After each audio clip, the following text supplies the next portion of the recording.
Hello. Welcome back. We're already back. This is everyone's favorite podcast, Everything Else, episode number 13. And boy, do we have pure chaos set up back to the same format. New day, same old me. We have a format set up for all of you. Thank you for tuning in. I feel like a radio host. But today we are going to be talking about a plethora. Dare I say a plethora? A cornucopia. A fruit basket of items. We have, there are a few, we'll see if we get to them all. But the first one I want to talk about, or the things I want to talk about on today's episode. Calm down, Connor. It's fine. We're here for almost an hour. Chill. I want to talk about the pandemic within the pandemic. That is celebrities being voiceover characters that they have no right being. Chris Pratt, to name one. Mark Zuckerberg and his meta universe. Jesus. Kim Kardashian dating Pete Davidson, and the other pandemic that is tall, skinny, tattooed white men in the media. And then just a few other things. Ed Sheeran released an album. What the fuck? Since when? That's on the agenda. That was literally a written bullet point. So we're going to be talking about things all over the place today. Strap in, buckle in. That's what's up. First, I would like to address what we call you? The elephant in the room? Not the elephant in the room. The new lady of the night. Your boy got a new microphone. It may sound different. I need to figure it out. Shockingly, all microphones are very different. Very, very different. And it's very hard to pick one because they're all described in very specific ways, but you can't really test them out. So you just you gotta Hail Mary it. You gotta Hail Mary it, and hopefully it works out. So this is the one I picked. Did I pick it based upon aesthetics alone? No. Were aesthetics definitely thought of while picking it? Of course. I'm only human. Let's test this out. Hello? We're back. I am humble and also... Beep the fucking beep. I am so kind. I'm everything. Why? Because I... Slay! Everything. We're just chaos. We're unfolding. Hi, how's it going? We're back again. We're back into the swing of things. I have just been getting used to the fact that I'm home now. I really get thrown out of the loop when I leave town for a little bit. So that's what this has been like. I got back before like actual Halloween, which has now been a week. And I got to my house and it was like 6 p.m. And my friends were like, you should come out. We're going out for like real Halloween. We're doing some things. It's amazing. Just pull together a costume. You can do it. I fell asleep at 8 p.m. Chipotle burrito in hand. This is 29, folks. This is all you have to look forward to. You know what inspires me? Fearlessness, drive. I hate lazy people. Bob, staying... I am lazy people. I do be hating me. Yeah, that's what happens. I just had no desire to go out again. I already went out for Halloween last week, but I was like, I can't do this again. I absolutely can't. So I fell asleep, Chipotle burrito in hand, guacamole on the couch, black beans pouring out all over the carpet. That's what happened. And other than that, I've just been trying to stay alive. Do you know what I missed? I missed cooking for myself. I missed having control over the food that I intaked, because on tour, obviously I couldn't cook for myself. I was like jumping around state to state. And I just I like my dinner routine. I like making vegetables. I'm a vegetarian who loves his tofu. I had like this great spicy, kind of a little bit cheesy, but it was fake cheese. It was nutritional yeast cauliflower the other night. It was so good. I'm going to be making squash tonight. I love it. I missed it. So I'm just happy to be back. Happy to be sleeping in my own bed. I've been having these amazing sleeps too. I've been nibbling on melatonin before I go to bed, so I don't have a whole pill. is take a little bite, and I have just a little bite of a pill, like a little. It's probably nothing, just a little bite, and it's been sending me into the deepest of sleeps, and I love it. So, your boy is in full normality mode. Normality mode. We are entering normality mode, and I'm loving every second of it. It's great to be back in California. The thing that's absolutely annoying, it's like I feel like I'm broken. I feel like I speak about this every year, but I hate daylight savings. And if you are a listener who's in a country, a location that doesn't have it, I'm so envious of you. Absolutely envious. The United States is ridiculous. I don't know why we still do it. It doesn't matter. But it's getting dark now at like 5:55 p.m. I'm filming this at 4, and it's already getting dark.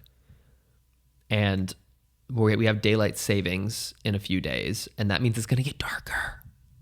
It's going to be dark at 5 p.m., and it's so annoying. My productivity level will be so down. I don't know what to do with myself when it gets that dark. I don't know what to do. It's like if it's dark at 5 p.m., I completely switch off. I'm like, no work can get done now. No ma'am, no sir, no work will be done. So what could I possibly do? I just end up being a vegetable and laying on the couch and watching too much TV because it's dark and it's cold. So I want to hibernate. Yep. Anyways, we should let's get to the podcast. Let's get to all of our topics we have today. We have so many, so let's just get right into it. Okay, let's go. First thing I'd like to talk about today. Let's get it over with. Let's actually, you know what? Let's do the Zuck first. Mark Zuckerberg. Marcus Zuckerberger. Facebook announced just the other week. It's a little bit old news, but I find it's going to be the news. It's going to be the future, so we have to talk about it. Mark Zuckerberg announced that Facebook, the company, rebranded to Meta, M-E-T-A, not to be confused with meat. Facebook rebrands as meat. Imagine how fucking funny that would be. So I was on Meat today. Oh my God, it's gay. It's gay or it's carnivorous. Is it gay or is it carnivorous? I was on Meat today. No, not Christian Mingle. I was on Meat. I'm going too far. I'm so sorry. I swear to God, I'm sober. I'm of present mind, body, and spirit. Maybe not spirit. Mark Zuckerberg announced that they rebranded the company to Meta, which is not like, I get it. It's the parent company. It's not the actual, like, you're not going to go on Facebook.com and it's now going to be Meta.com. It's just they now can detach themselves from their absolutely rancid, disgusting past a little bit more. So now in the news, it can be like, Meta is doing this. And soon within society now, people are going to be disassociating Facebook with all the bad things they've done. So I get it. It's a genius move for us to pretend like they aren't a horrible, toxic company. I get it. I don't respect it, nor do I condone it, but I get it. I understand it. So they have this like whole thing, which, first of all, the name Meta is trash. If you're going to rebranding to Meta sounds like something someone would call a technology company in like 1990 or 2000. It feels so, dare I say, boomer. It feels like an old person picked that name and thought it was cool, but it's so not cool. In my opinion, it doesn't sound cool at all. It just feels like A, it's been done, and B, it's outdated. For a technology company. It does not excite me at all. And also the logo is disturbing. It's disturbing. It's that of Comic Sans. It's gross. It's horrible. Let's watch a little bit of a video, though, that they put out, because not to like fully tear Mark Zuckerberg apart, but he's a robot. There's something wrong with this man. So let's start by exploring what different kinds of metaverse experiences could feel like. Starting with the most important experience of all, connecting with people. Mark Zuckerberg knows nothing about connecting with people. Nothing. Absolutely nothing. When is the last time, Mark Zuckerberg, you've had a meaningful conversation with anybody? Besides barbecue sauce. Tell me more.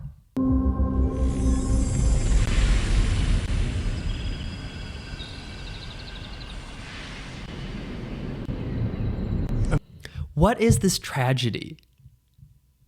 This is like this is like something that would have come out 20 years ago, being like, this is the future, the metaverse. You will be a virtual character in your virtual world. Join the metaverse. It feels so dated. I just don't find it exciting at all. Imagine you put on your glasses or headset and you're instantly in your home space. It has We've had that. It's called Oculus Rift, you moron. parts of your physical home recreated virtually. It has things that are only possible virtually. And it has an incredibly inspiring view of whatever you find most beautiful. Hey, are you coming? Yeah. Not are you coming? Ma'am, this is a Wendy's. Just gotta find something to wear.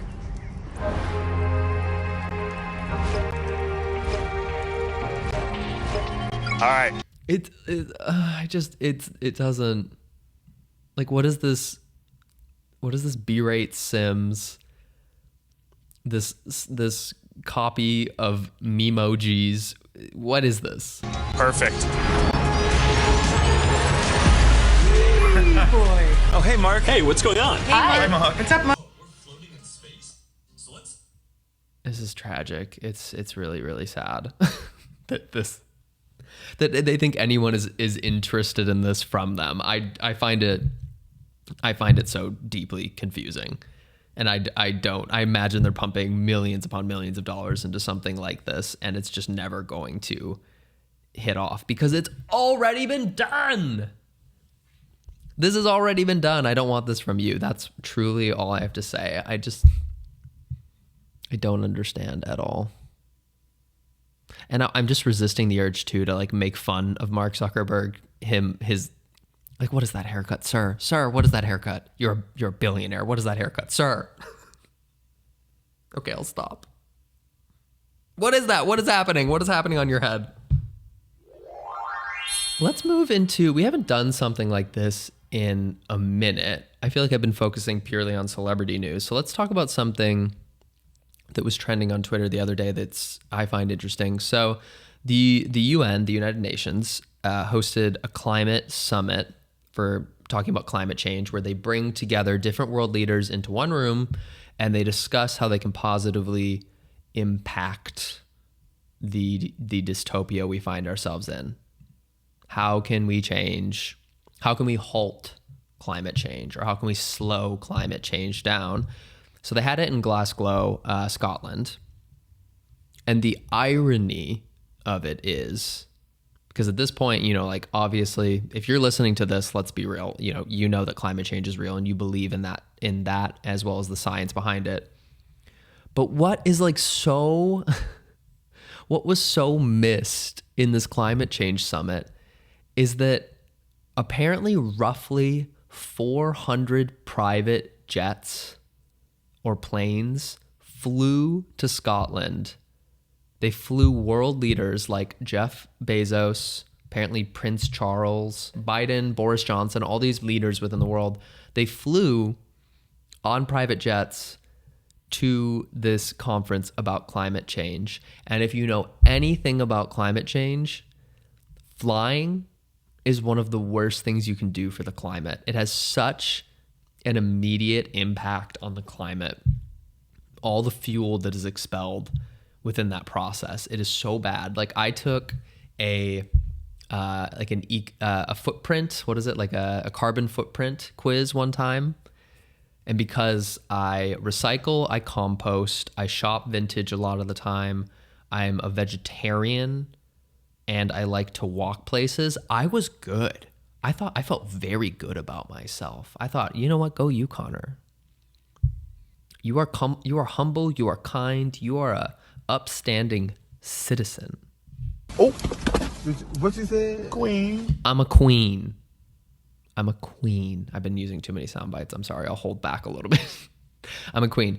And then part of the quiz popped up that said, how often do you travel via commercial airplane? And ladies and gentlemen, I am trash. I am a baby garbage can. I am actually a giant dumpster fire.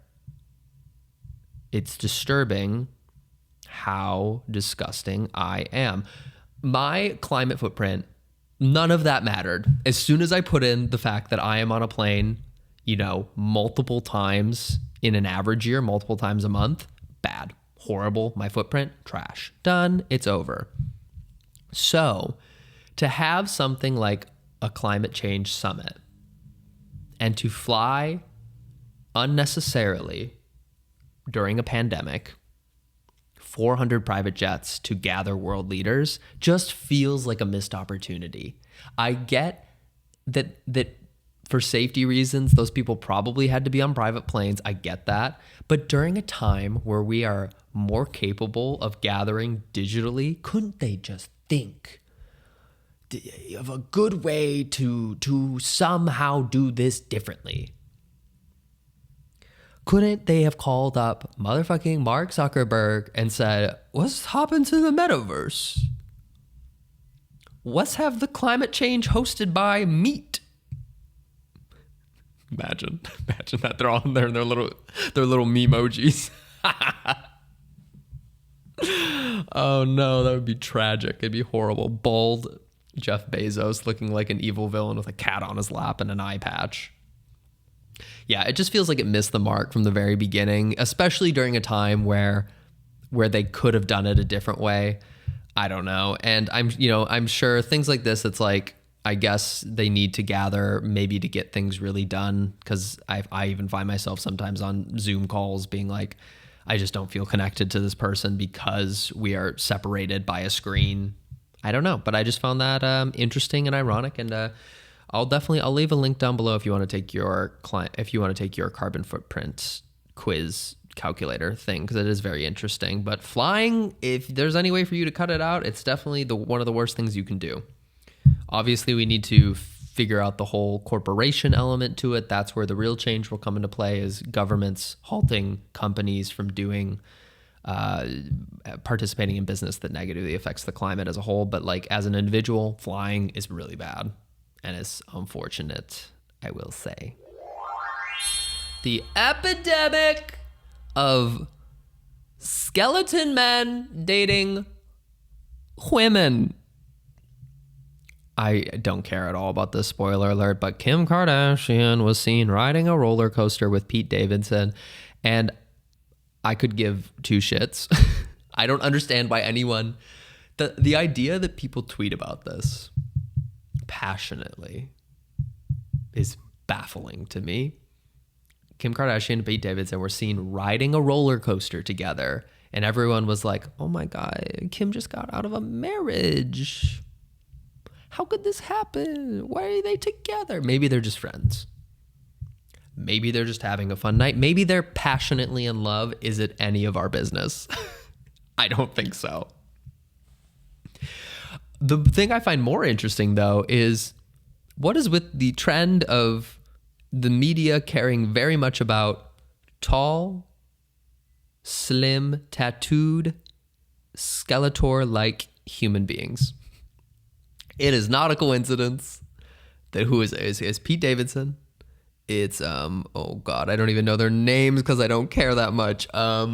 Travis Barker, that's the other one. Who's the other one? There's one more horseman in this apocalypse. Travis Barker, who is, Machine Gun Kelly. The doopiest dupe of them all. What is the correlation between brunette model and 12-foot tall skeleton from Walmart that everyone bought this Halloween? I'm being mean. I'm sorry. I don't actually care. They can do what they want. I really don't care. They really don't care. But I just found it funny that everyone did care so much. Okay, I promise. I'm not making fun of their height and their weight and their physical appearance. Don't drag me. It's a joke. I'm a clown. Dance, monkey, dance. It's a clown. Just La la la la la la. Shh. Living my life. that was perfect. I said no more sound bites. That was a clutch. Let's do something. I didn't know if I was going to do this one, but I think it's going to break up the chaos. It's going to add more chaos, but it's going to break it up even more. I found this video that Mr. PewDiePie uploaded to be very. I love when. So I don't watch PewDiePie all the time, but I really enjoy when PewDiePie kind of breaks PewDiePie character and uploads a very human video talking about something about his experience. Like, that's more my content. I don't really need too much social commentary. But when he uploads something about his personal life, I find it really interesting. And he uploaded a video recently titled, "I Can Quit Whenever, Honestly." And it's about how in his past he struggled with a drinking addiction of, I think he said it was minimally struggled. He didn't want to overplay it, but he still said he had a problem. And I always find these videos so interesting. So let's watch just a little bit of it together of, someone who has 110 million subscribers talking about something very personal to them. And also, I'm just noticing, man's got a similar mic to me, so there's something to be said. Whiskey. I love whiskey. Me too. I love whiskey so much. Oh no. And craftsmanship. The amazing flavor like no other. The aroma, just sniffing a good whiskey makes me feel things, man. I agree. People don't like whiskey. I love it. I can drink whiskey straight. It's so like smoky and warm and like sugary even sometimes. Oh, it's so good. It's so nice. Warms the soul. I'm never drinking again. No, if someone offers me a glass, I'll drink it. But me alone in a bottle, I realize that's not a good combination. I used to drink whiskey every single day, and I realized I was getting addicted when I was trying to cut down on it, and just how difficult that was. This was back in late. I would never say I've had a drinking problem, but I always can see how someone can have an addictive personality. Like, to a certain extent, I think I have an addictive personality where I get really into something so much that I get blinded by how dependent I am upon it. Like exercising every day. If I miss a day or two exercising, I feel weird about it. And like, I think about it constantly. So I get the idea of being addicted to something. And I've had periods too where I just like get in more so the habit, less of an addiction and more the habit of having a beer every night or having a glass of whiskey every night just because it's nighttime. So like, what else would I do? And I've gotten into periods like that. It was never excessively drinking, but it was the regularity of it that was concerning to me, of how easy it was to just be like, oh, I've drank every night the past 2 weeks. That doesn't feel good to know. And it doesn't feel good, but it's not concerning. It's more just, I guess it has the potential to be concerning. 2017, early 2018, I thought, I enjoy drinking. Nothing wrong with that. But it was also a time where I was starting to care more about my health. I had started working out for the first time in my life, and I thought, if I want to live a healthy life, I should probably cut down a little bit. And for any sane person, that's very easy to do. For someone that was really getting into it, that was very difficult to do. And that's when I realized. And that's the thing, you don't really realize you have a problem with something until you try to cut back on it. And that's where you'll quickly realize that, like, if it's hard for you for the lights to go out at night, 7 p.m. rolls around, and it's hard for you to not have a drink, you're developing a problem. I'm not going to diagnose you, me, a man with a microphone and a light in front of him, the sun going down. I'm not going to diagnose you, but if you find it hard not to do it, it's definitely becoming a problem. And I could see how easily someone could fall into that. Oh shit, maybe I have a problem, and that's why I quit drinking for a few months, because I thought, I need to show that I'm the one in control. I had just read a book on Buddhism as well, which talks all about self-control. So I wanted to prove that I could quit drinking, even though I was clearly getting really into it. And that felt really good to me. I felt really empowered because I'd shown that I could do that. In retrospect, what was the point? But what happened was... I get that. I get the same thing. I like to push myself. I like to see like what I'm capable of. So I'll get in those headspaces as well, where it's like, can I run 10 miles every day this week just because? Can I not drink for a month straight just because? Can I not have candy for I don't know. You know what I mean? Like I do like things like that too, just because I'm curious if I'm able to do it. I don't know. I feel like it's like a sick competitive thing more so, where I like to be in competition with myself. So I fully get that. I think a lot of you can probably relate to this. When you want to do something that isn't good for you, you sort of reason with yourself in your head. It's like, I can eat all this crap now, I'll just work out later. It's that kind of logic. And what my brain said to me was like, Felix, pat yourself on the back. You quit drinking before. You've shown that you're in control. Obviously everyone drinks. This is not a problem for you. You can just drink whiskey again. So I do. Classic bad behavior. I do that when I want to like eat takeout too much, where it's like everyone does it. It's fine. You can just go buy another takeout. Don't cook at home. Have another one. It's so you'll convince yourself of anything you actually want to do for sure. So I get that headspace. And I think this time was when it was the worst for me, because in retrospect, I realized I was dealing with a lot of anxiety at the time. Well, I did know it.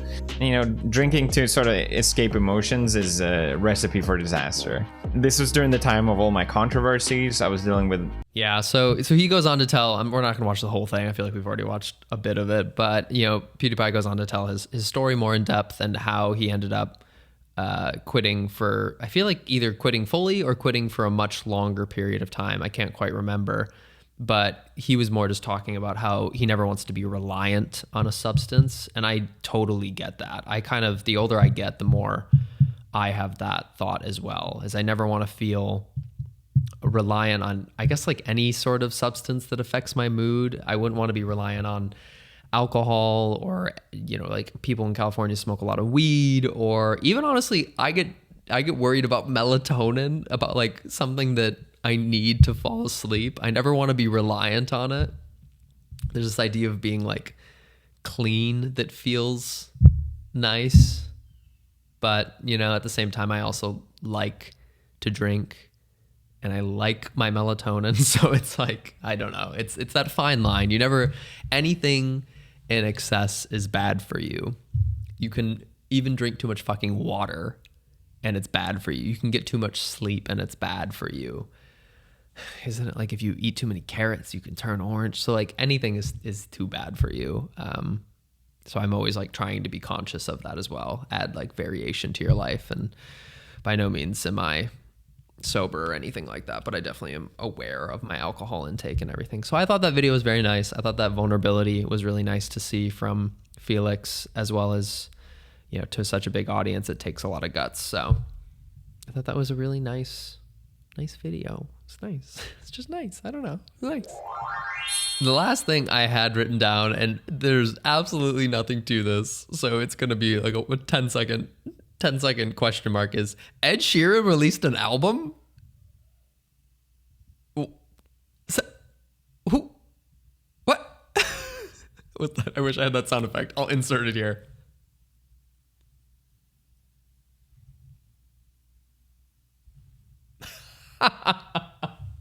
Who?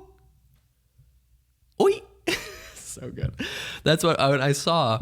I saw it on like Twitter or something, that it showed his album artwork. I'm like, since fucking when did he have an album out? When did he have an album out? I had no idea he was even doing it. I had no idea. I don't know at what point the internet turned on Ed Sheeran, but the internet does not like Ed Sheeran. Or they really like to make Ed Sheeran the butt of the joke. And it's like the internet is not kind to this man. They are not kind to this man anymore. So I guess maybe I'll check it out. I don't really care, weirdly, either. And maybe that's the internet telling me not to care about Ed Sheeran. Poor thing. I don't know. But But yeah, he released an album and I saw it and was like, since fucking when? What? Another mathematical symbol? This is done. You are not Adele. You are not Adele. This does not give the same energy as Adele's album title theme with her age, 19, 21, 30, all of that. Like, it doesn't give the same energy. But or 30, did I say 30? Am I just jumping ahead? What is their new album titled? Either way, whatever. It doesn't give the same energy. I feel like a division symbol and a multiplication symbol was very 2010. Like it was cool then, but it's done now, buddy. I'm so sorry. I'm so sorry to this man. And this brings us to the end of the podcast. The end, everything else, where I get to tell you some of my favorite music, movies. I have a YouTube video that I recommend to you guys this week, as well as some shout outs. So thank you for everyone for listening. Definitely click the like button. Every week, click that like button. Leave a comment down below. Give us a rating over on Apple. Give us a rating everywhere you can give us a rating. I appreciate all your engagement. Before we get into the things, actually, we'll do the things I like this week first. So the things I like this week, music-wise, Casey Hill has a song called Porsche that I've been obsessed with. The music track to it is very light. There's like a lot of very high-pitched sounds, and her voice is a little bit deeper, so it's just kind of, it's a good vibe. Dare I say, it's a good vibe. It's a good vibe. I really liked it. So it's a good song. Been listening to that one. In terms of like films to watch, honestly, I haven't watched anything new this week, but I did rewatch Zodiac, the movie starring Jake Gyllenhaal, Robert Downey Jr., and a few others. And I love that movie. It's so well done. It is so creepy. The opening scenes to it with like the Zodiac killer killing couples are brutal. It's a really good film if you haven't seen it. If you enjoy true crime, it's a fantastic film, as well as just like a good movie in general. Really well directed, edited, and acted. And also, dare I say, Jake Gyllenhaal in that movie is my ideal man. Like, he is so particularly attractive in that movie, and I don't know what it is. I have no idea what it is, but he's very hot in that movie. And the whole movie, I kept thinking that. I'm like, can I date you? Just as you are right here, sir? Something LGBT just happened to me just now. Like, I can't even make this shit up. Me seeing Jake Gyllenhaal on the screen in Zodiac for the first time. And then for the video I wanted to recommend this week, because I never do YouTube videos, I wanted to recommend, so I found this channel by this YouTuber called FD Signifier. By self-description in FD's about page, it's video essays on black movies and black media. And this week, he uploaded a YouTube video called Dave Chappelle Only Tells Half the Truth. And I thought it was just really well-researched, well edited, just a great listen and a great educational video that I learned a lot in. And I think if you know about the Dave Chappelle controversy, or if you just want to learn a little bit about Dave Chappelle's history in general, it's a very fair assessment of his story and his recent controversy. And I thought it was really well done, and it was yet again another reason why I love being subscribed to that channel. So I will leave that link down below. Go show it some love. Go subscribe. It's really great content. And other than that, I'll do a quick little comment of the week. Over on Apple, we have a little 5-star review. Thank you so much. By Heart62 saying, socks knocked off. Vibes immaculate. Hotel Trevago. Why is that a thing? Can we not make that a thing? Writing this after meeting Connor on the Chicago book tour stop. Proud to report he is the most genuine, caring person. Just me gassing myself up. That comes across in his videos and his podcast. This podcast has it all. Come for the Connor content and stay for the song, film, book recommendations. That's very sweet. Thank you so much. And then they also say go buy House Fires. So go buy my new book. Thank you so much. Quick little comment of the week is a very simple one. It's, I was reading House Fires and listening to everything else. Now that's what I call my favorite day. And I just gotta say, this is so sweet. Y'all are so sweet to me. So thank you. Thank you for the love. Again, definitely click that 5 stars. Thank you for listening to my new voice, my new microphone. She's here, she's present, she is the moment. I hope you all are well. Hope you all are loving House Fires. If you haven't yet, go over to connorfrantonbooks.com, check it out, get yourself a copy. It can be to you today. It can be to you today, tomorrow, whenever. Thank you again. Love you so much. If you're wherever you are in the world, get vaccinated if you can. Definitely go get that flu shot. Get a good night's rest. Maybe take a melatonin if you need to. Maybe don't. I don't really know. Have some water. Stay hydrated. Be kind to one another, and I will see you or hear you, or you'll hear me next week. Okay, I love you. Goodbye.